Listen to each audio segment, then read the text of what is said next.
There's no such thing as the perfect fighter. But Ilia Topuria is equally devastating in every facet of mixed martial arts.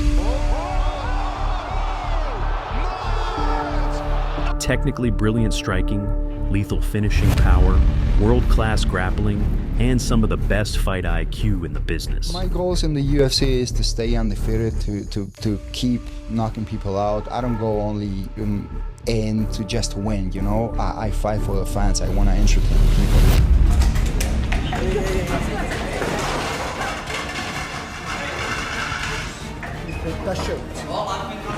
Fuck you, bitch.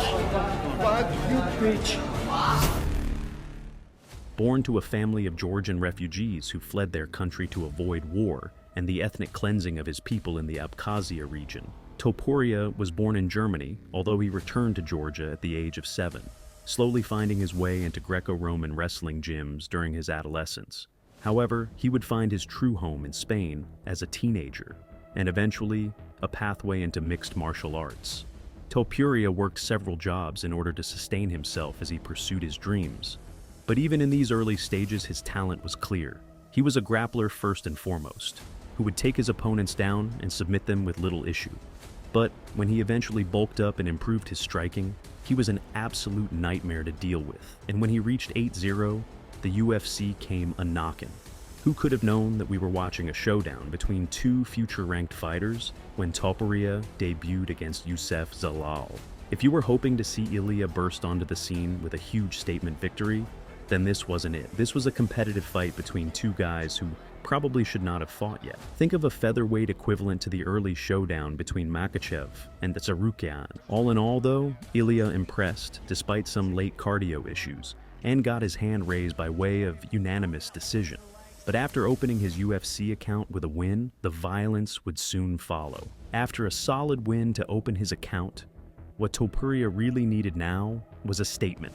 A win that showed the world exactly how dangerous he truly was. Unfortunately for Damon Jackson, he was the fighter who was tasked with trying to stop this incoming force of nature. It took Ilia just over half a round to find home for some brutal finishing punches. Just look at this body work and how he uses it to set up his shots upstairs. Those body shots have now officially set up the headshot, it's all over. This is where the Ilia we all know started to show himself. People were starting to understand the hype, but his next performance would send him into the stratosphere. Ilia had some momentum behind him now, but he was forced to take a fight against one of the most unique opponents imaginable. Ryan Hall is a BJJ innovator who takes a very bizarre approach to fighting, flopping to his back whenever anyone tries to engage, knowing that they don't want to mess with his guard. But Ilia, as we all know, is a world-class BJJ fighter as well, and so he welcomed Hall's odd fighting style and punished him for it in the most brutal way possible. Ilia, just keep doing this, go. Keep just landing and throwing.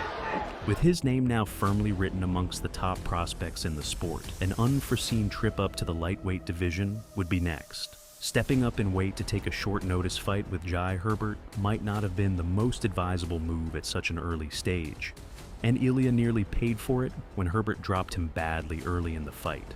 But Topuria went into survival mode and managed to hang in there, eventually finding the perfect knockout finish, earning himself a huge amount of publicity with this insane highlight reel moment.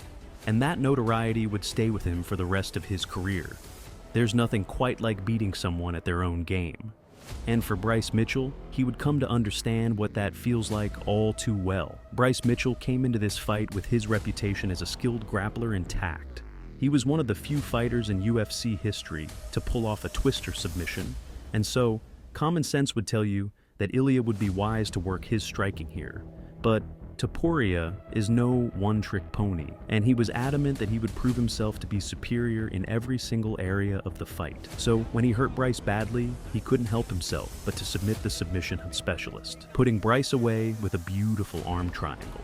We all knew about his power, but now we were seeing the other sides of his skill set, making their appearance in the UFC octagon.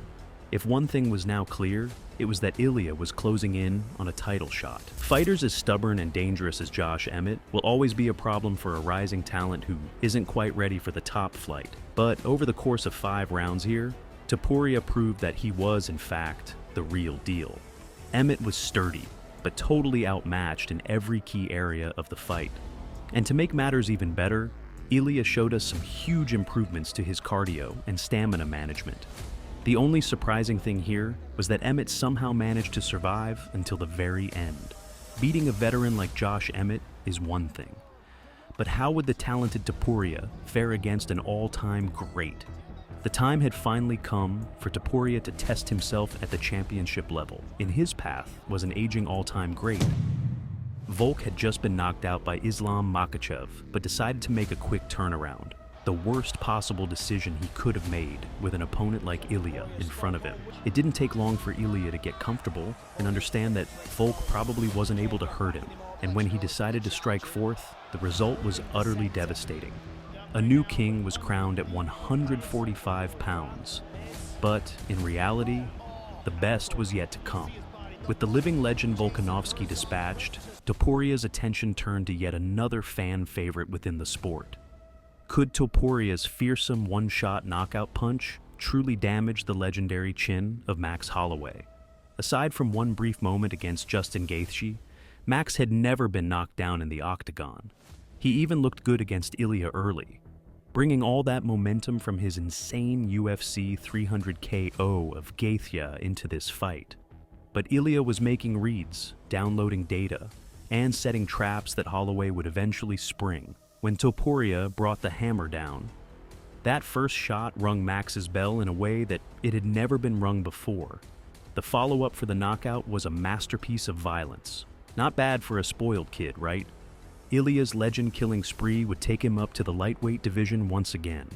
And this time, a place in the history books awaited the winner.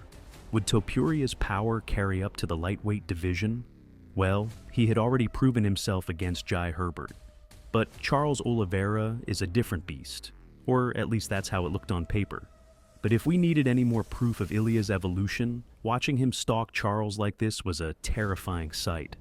Oliveira is as tough as they come, and more than capable of weathering a storm. But Ilia was no regular storm. And when his first big shot connected, you could tell that Oliveira was stunned. And from there, the finish itself was a mere formality. A new lightweight king was crowned, and Topuria had taken out his third consecutive fan-favorite fighter. With both titles now firmly locked into his resume, the only question is what exactly Topuria has left in his sights. Will he defend his lightweight title and attempt to match or surpass Khabib Nurmagomedov as divisional GOAT? Or will he make a move up to welterweight and take a shot at three-belt champion status? Something that has never been done. Either way, Topuria is the most exciting fighter in the sport for a reason.